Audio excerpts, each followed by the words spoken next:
Hello, hello. Hi, Greg. How you doing? I mean, it's so nice to be here on a Friday. Can you believe it's already December? I know that is weird. It's weird to think that 2023 is almost over. That just doesn't make any sense to me. And I know they say that every year towards the end of the year, but it feels really weird right now that it's that far. That's already December. You know, when you said it, Greg, it has such an impact because I was like, he's right. Like literally, we've only got a few weeks to it kind of it's like I feel like we just started 2023. It Yeah. just shows how busy everybody is today.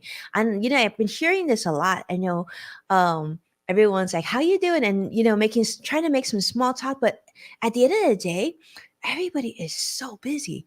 And we're going into the end of the year and we are here on In the Loop and we are so excited to be here with you. For those of you who are joining us, thank you so much for making the time. In fact, we are live here on many mediums. So jump in, say hello like we are doing. I mean, it's always a treat. I'm going to tell you, I find this show to be such a gift in my life because I get to end the week with my buddy Greg. And let me tell you, it is certainly a highlight. It's just like I just feel like the week's not complete without it. And I know, Greg, we couldn't come on last week because of Thanksgiving break. So I'm hoping like you had some time off. For you who are new to the show, then of course, welcome to In the Loop with Winnie and Greg. I am Winnie's son, longtime financial pro, CNBC council member, Forbes contributor, and also the host of Level Up, which can be found on NASDAQ. And of course, extraordinary, one and only Greg Nibbler. Greg, how's life? And maybe you can do a quick intro because we have a lot of new friends today with us on all the different platforms. For sure. Yeah. I always love how many people are joining us here. And of course, being here with you, Winnie, every Friday for The Loop. And I'm Greg Nibbler and a longtime tech reporter. I've been a reporter for the NBA, and now I am a reporter and producer for Fox 12 Oregon here in Portland as well. But on the tech side of things, on this show, I really get to cover some things that I think people would want to know about, or maybe discussion things. We've got a few things that we're going to talk about here a little bit later in the show, but yeah, covering a lot of technology. So feel free to follow me on anywhere I'm at on any of my platforms and send me messages. But like Winnie said, we're live here. We love interacting with everybody. So drop in your comments on whatever platform you're watching. You mentioned Thanksgiving or last week, I guess was Thanksgiving, right? That's why we were off. Is that? Yep. That feels weird, even just saying that. That was a week ago. So I did a lot of driving over Thanksgiving, but I had a really good one. So it was nice having some time off there. Hopefully you were able to get some time off too, Winnie. I don't know. I know you're pretty busy.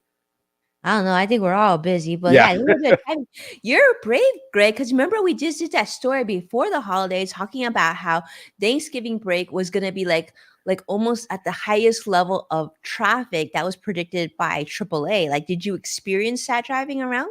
I experienced some of it. Part of it was because it was Thanksgiving, and then I also went to the Oregon State University of Oregon football game, which is a huge deal here in the Northwest, and that means, though, everybody from the state is converging on Eugene. So that was part of the traffic, but it was there were a lot of people out on the roads. I will definitely say that. It was pretty busy. You're pretty busy, yeah. Well, I guess I figured out, like, I purposely don't travel around Thanksgiving because I learned last year that it is just so crowded. So I tend to travel just a couple weeks prior. There's Veterans Day weekend. That's when I go. And then at Thanksgiving, hang at home, super relaxed, spend time with my family. Of course, saw my mom, my sister, and her family. It was fun. It was fun times. Nice. But speaking of fun times, I'm going to segue a little bit because we have a lot of positivity to talk about today as we end the week. For those of you who are investors, raise your hand. Okay. If you have a 401k If you have a paycheck and you're saving something for your retirement, you are an investor. And so today is a day that we'll celebrate because currently the Dow is up 252 points.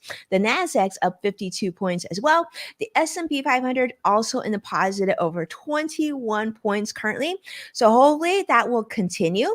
But let me share with you a little bit why. As we are celebrating now the first day of December, we got to just say like the Dow now has extended its gains and it's actually reaching a new high for this year, capping off, in fact, its best month in over a year. This is great news. All that talk about inflation, recession, we were expecting so much worse. I think we would agree. In addition, this is the last quarter of the year. So, in the financial world, we kind of talk about this as being a really troublesome time because you're going to the holidays, but also a lot of companies are looking to cut their staff, their numbers, although this is also layoff season. So hopefully you're tuning in, you're watching, and that's not going to happen to you. And you're going to enjoy your holidays with everybody here. But let's talk about some other positive news.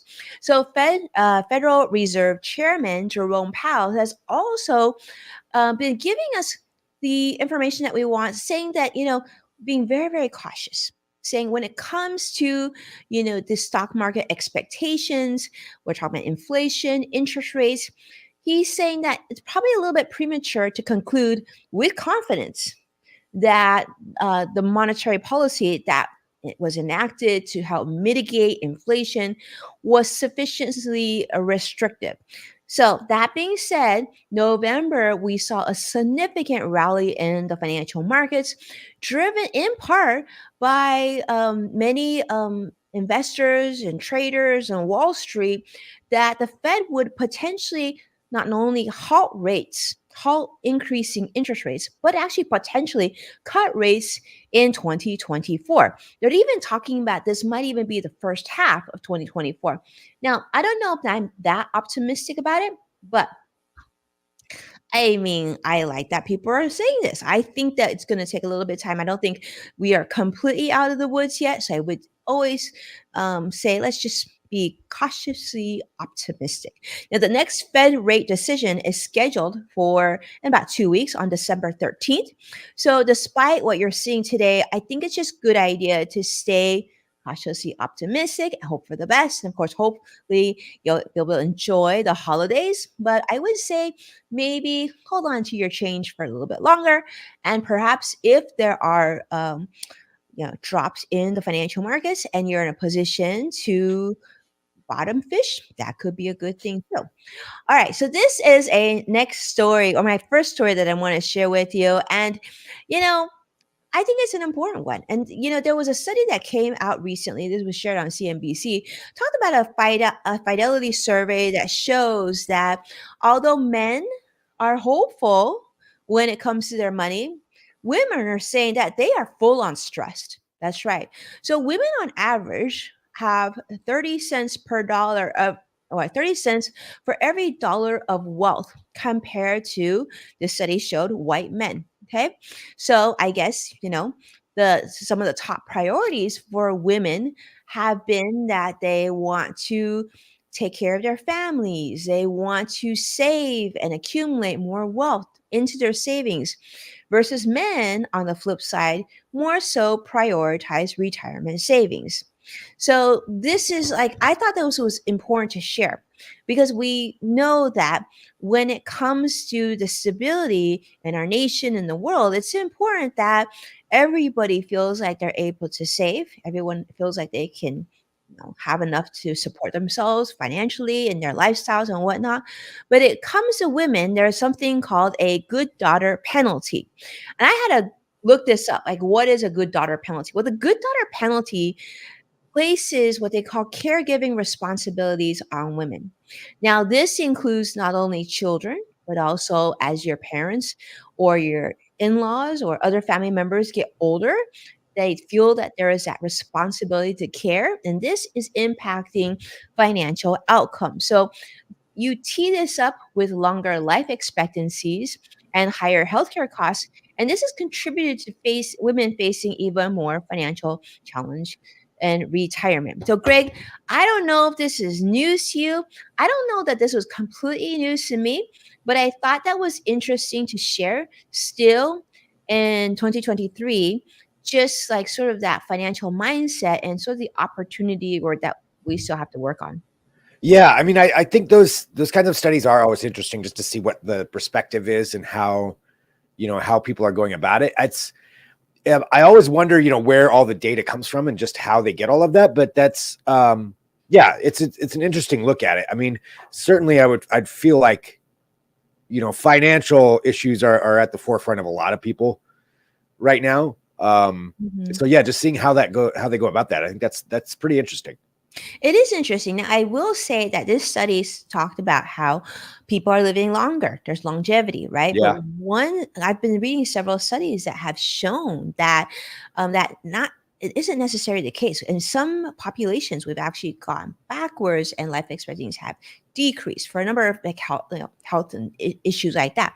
But one of the things that I thought was a positive that came out of this article in this study that I want to share with everyone is that this is giving you a chance to reflect on not only your New Year's financial goals, but also your year end financial goals. And you can like kind of look back and say, did I save enough? Right? Did I invest enough? How did my portfolio do?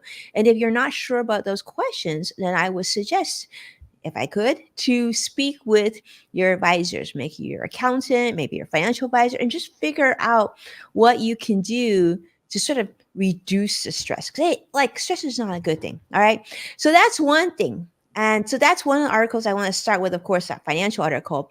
But my next and my last story before I tee this up to Greg, I want to share with you because, Greg, and I see this is kind of in your realm, but it kind of fell into financial news. And I thought it was fascinating. This whole thing about palm scanning. Now, I know, Greg, you've talked about this already, but Amazon is now introducing Amazon One Enterprise, which is a palm scanning technology. And I'm sure Greg's going to explain to us better, but it's designed for businesses to enhance security and authentication.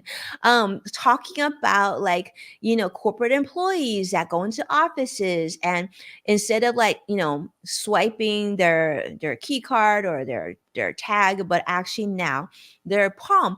Now, Greg, I will say this is like with my own company. I always said that, if we didn't know our clients well, that would be like they would call in and let's just say their name was like John Smith. And they said, oh, this is John. And we'd had to ask which John or, because we couldn't recognize their name. Or I just felt like that perhaps our company got too big. But on a company size of Amazon, Microsoft, Google, they're going to now, you're going to swipe your hand. How do you feel about that, Greg? Because I'm curious to see your perspective on the technology side, on what you think about that. Yeah, they've been working on that for a little while. They've tested it out in some of their, I think it's their Amazon Go stores, where you can go in. It's basically the stores where there's no cashier or anything, but the idea that you can pay with your palm as just like a biofactor authentication. So it's the same kind of thinking as like using your thumbprint or using a scan or a face scan. But the idea is that your palm is completely unique to you as well. And so once your palm is put in there, this is something that's, yeah, as it's being shown right there. Yeah. That idea of shopping with that, with just scanning your hand over it. I mean, I think the biggest thing like that, if that's pretty secure because it's tied directly to you, right? So it's nobody else has your palm print. It would be really hard to copy that or fake that. But at the same time, that's possible. And it's just, how is the data being stored? That's the biggest thing I think that everybody has when it comes to anything like that. If there's, because we're getting our face scan now in so many different places, and there's issues with people who are upset, even with the TSA and other places using it. How is it being stored? How's it being utilized? Is it secure?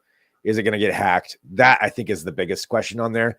And I'm sure they have a pretty robust system on the security side. I'd have to read up on it to remember exactly how it works. Mm-hmm. But I don't know. I mean, I guess I'm okay with it.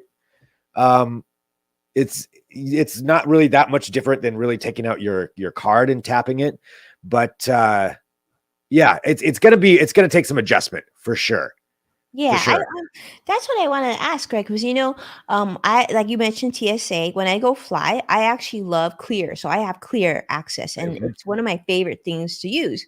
So they can scan retina or your fingerprints.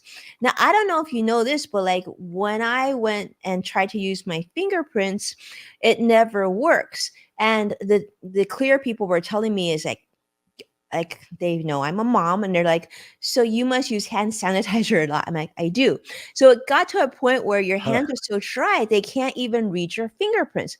So my question is like, of course, with palm scanning, is it going to be different where like these are sort of challenges may not think of, but then like literally every time I go to the airport, fingerprints will never work. It has to be a retina scan.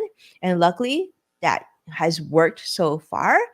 But Yeah, like that's a I don't good know. point. Like what happens, what if you get like a cut on your hand or something like that? Or, Yeah. is that going to just completely screw it up? Yeah, that's a good point. I mean, I you don't know. definitely need some kind of a backup for that. Just wondering. Yeah. I mean, I'm kind of clumsy. There's a good chance I could have a scrape on my hand at some point. So yeah, that would definitely be an issue. Um, Yeah, so we see Joshua here. Joshua, let us know what you think about that too. I see a lot of people. See Grace, see Peter. Thank you so much for being here. Yeah, jump in, say hello. It's great to see all of you. All right, Greg, I'm gonna tee it up to you because I know that you've got some stuff, and I really want to hear what you got to share. yeah, I've got a couple of things. One though is something that we continually bring up on here, Winnie, and I'm talking about the Cybertruck. Woo! I got there, the email. there was another event that Elon had where he unveiled that he was delivering 10 of the trucks, 10 Mm. trucks to people. And then the rest of them sometime next year, maybe the year after that. It's continually gets pushed back. But the big thing I think from this is, well, one, are people still excited about a Cybertruck? Mm. I don't know. I mean, this was 2019 when it was announced. And here we are almost 5 years later, or coming up on that, somewhere around there.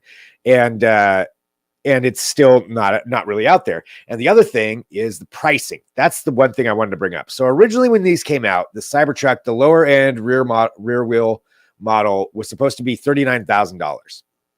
Not anymore. Now it's $60,000. Oh, Yeah, that's a big difference when you're talking about the low that's end of a pickup truck. I mean, that's a lot for the yeah. low end. And it's just rear wheel drive. You're not even getting all wheel drive with that. I, Wow. I can't imagine paying that much for something that's for a truck that's only rear wheel drive, to where if there's, in theory, if there's any kind of snow or ice or something, you just can't even use it. That seems ridiculous to me. But that's where we're at. So 60,000 for the low end, and then the top end now is going to be 100,000, maybe even more with whatever What? add-ons you put on there.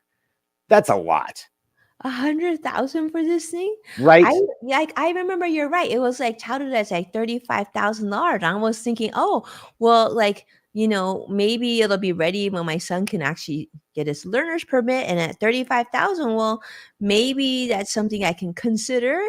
But yeah, Right. I guess that just answered that question.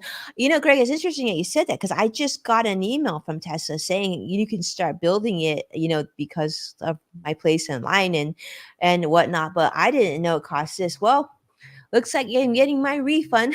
Yeah. Yeah. I mean, it's a pretty ridiculously high price for what's supposed to be something that was going to be somewhat affordable. And so that rear wheel one, or sorry, the lowest end one, they say it has 250 miles of range. Uh, I've seen some people questioning whether that's actually going to be accurate based on what this thing's going to weigh.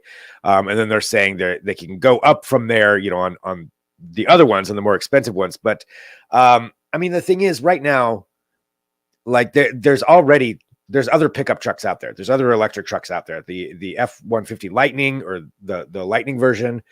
You've got a couple other ones. You have Rivian that's out there if you want like a higher end electric truck. So when this first came out, if they had put it out on time, they could have really cornered some of the market of that for the pickup market. But now there's competition.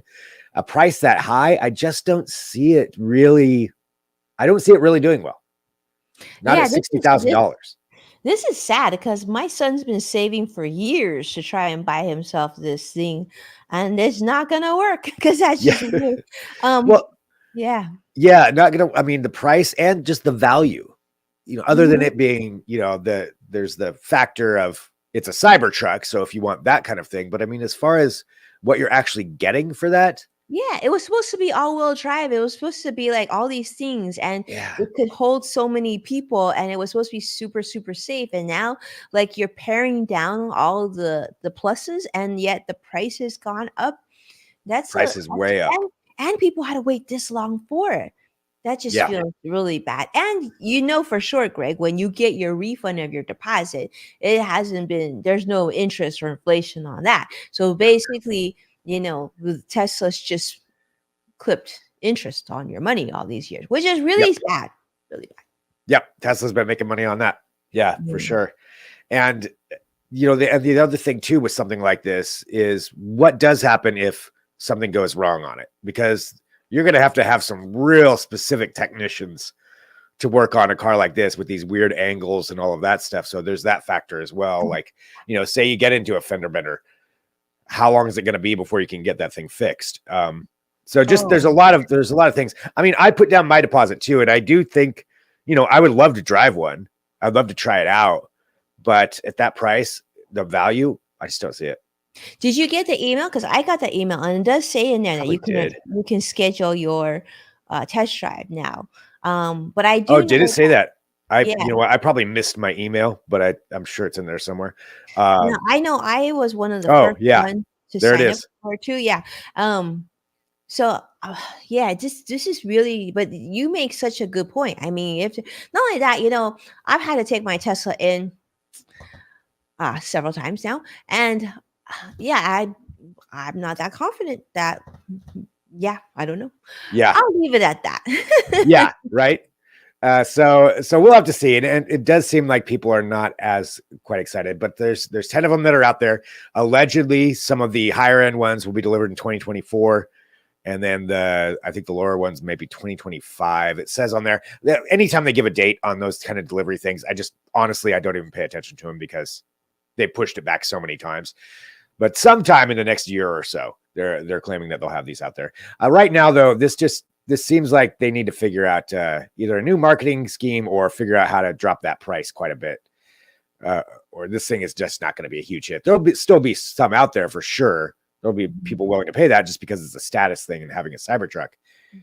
But to actually compete in the electric pickup market, I don't see it. I don't see it. Mm.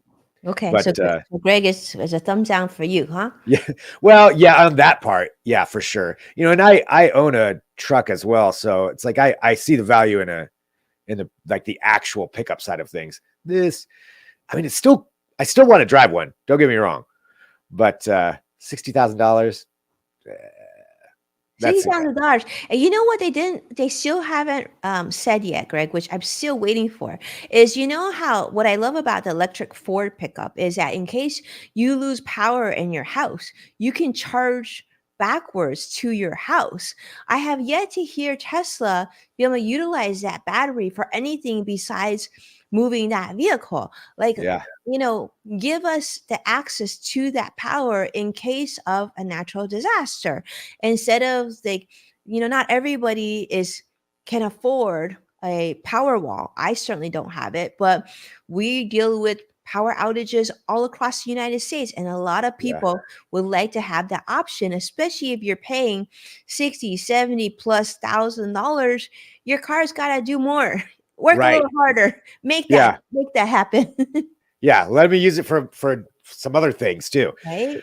But well, we'll see. Maybe they'll have some more information that comes out. But that's where we're at now. That was Elon's thing. He also made some other weird statements about all kinds of his other stuff that we don't even need to get into. But just on the Cybertruck side for that there. Okay, I've got another couple of things here. One of them, though, is something that I think we've also talked a lot about here on this show, but I think everybody discusses, and that is streaming services and how the rates keep going up on streaming services. And so people will, as you've said before, Winnie, like, subscribe to one for a while. Once you've watched what you want to watch, unsubscribe, subscribe to a different one.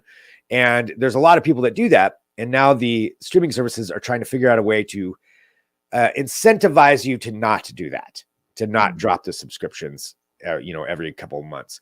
And so they're looking at bundling, and there's a couple of big streamers that are looking at bundling together. One of them being Netflix and Max are working on a way to bundle their two services together for the ad tiered ones, to where you would get both of them for one price, which that's an interesting way to go about it. So this is from a report that came out that it would be suggesting that Verizon customers, this may be the first group that would get this, where you would get Netflix and Max for $10 a month.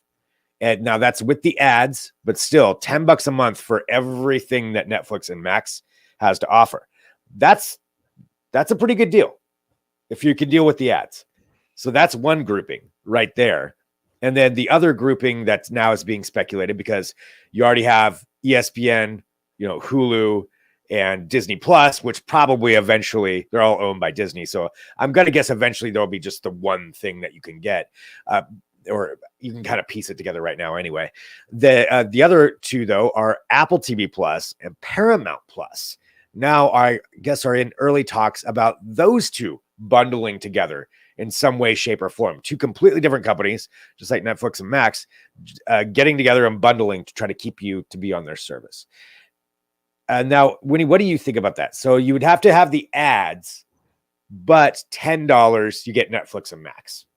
$10 to get both of them is pretty awesome. It's so interesting. It's like we've gone full circle back to the price of cable TV now. You Yep. add this up, it's getting pretty pricey. I will say this: just this week, in fact, I signed up for Hulu and Stars for 99 cents a month for the year, because Hulu does a like Black Friday deal every single year. And I do that. I do it for 1 year, and then I set it on my calendar to cancel. And that has ads, but 99 cents, that makes it reasonable. But I Yeah. will say this, it's really interesting that companies like this are bundling. So why don't you even need like a Netflix and a Max?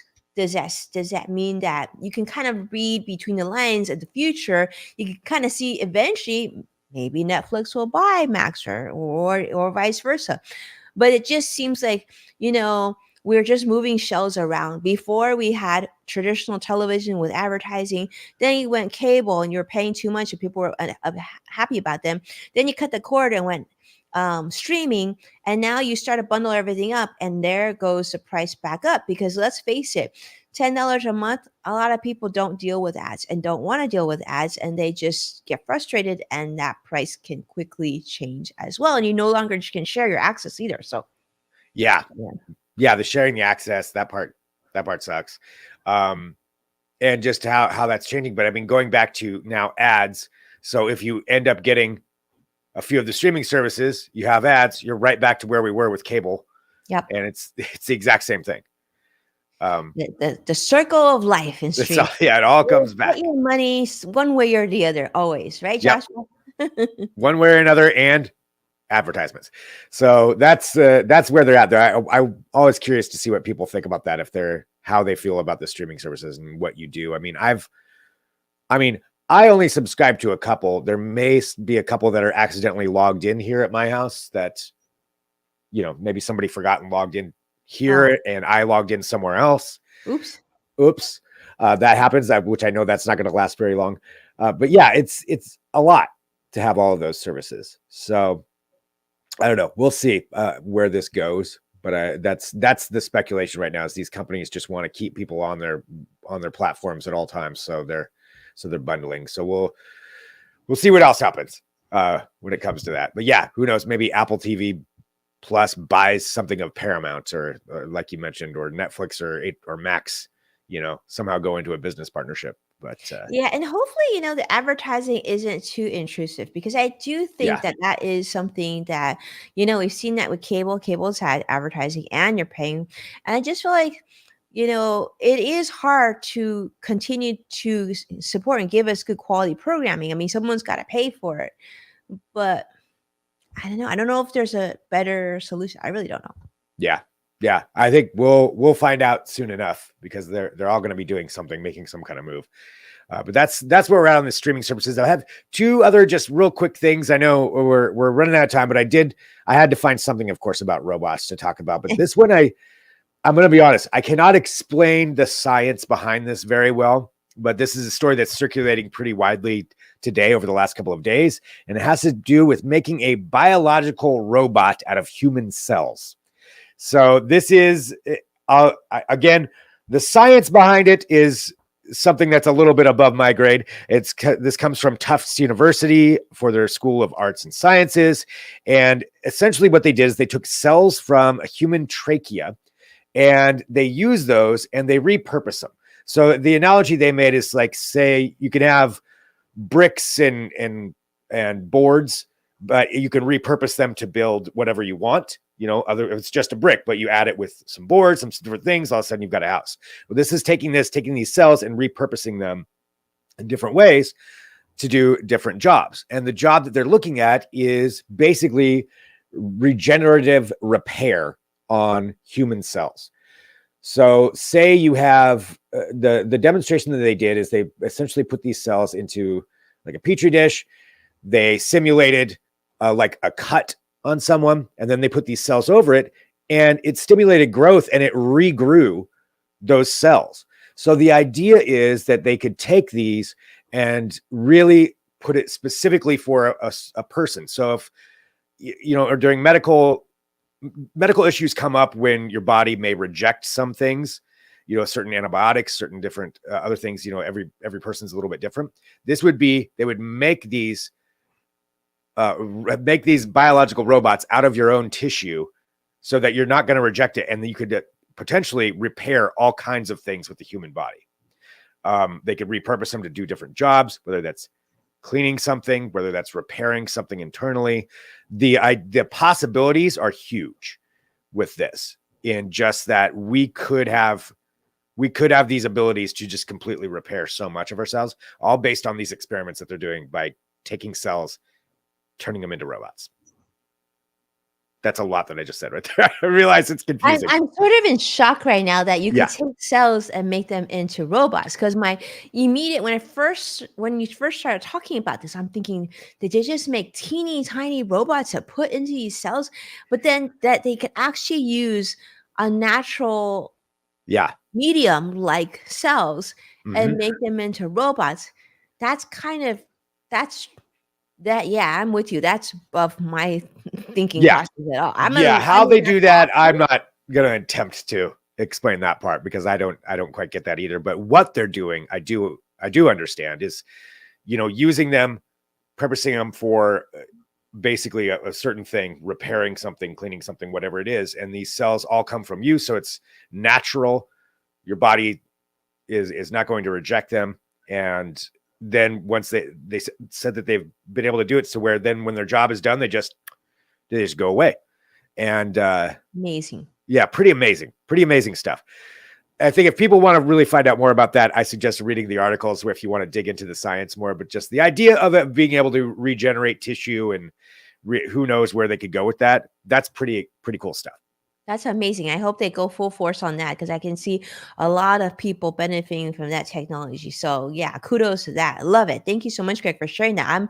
That's pretty awesome. Yeah, pretty great. So check that out. We'll save the rest of it for next week. There's a couple other things. There's some space stuff out there. So I suggest going to NASA and taking a look at some of the Mars photos that they have that have come out. So there's some interesting stuff going on there, but lots of things happening in tech right now. Yeah, and we'll come back on next Friday. So definitely stay close for In the Loop. Of course, if you have anything that you want to share along the week, make sure to tag at Greg Nibbler, at Winnie Sun. We love to get your feedback and ideas and other things that you'd love to see on this show because it's all about you. Yes. Thank you so much, everybody, for joining us here every week. Really appreciate it. And it's great to see everybody. It's great to see you, Winnie. And, back from Thanksgiving, I guess it's December. Again, still, that's weird, but here we are. We've got a month left. Amazing. Thank you so much, everybody. Take care. Bye.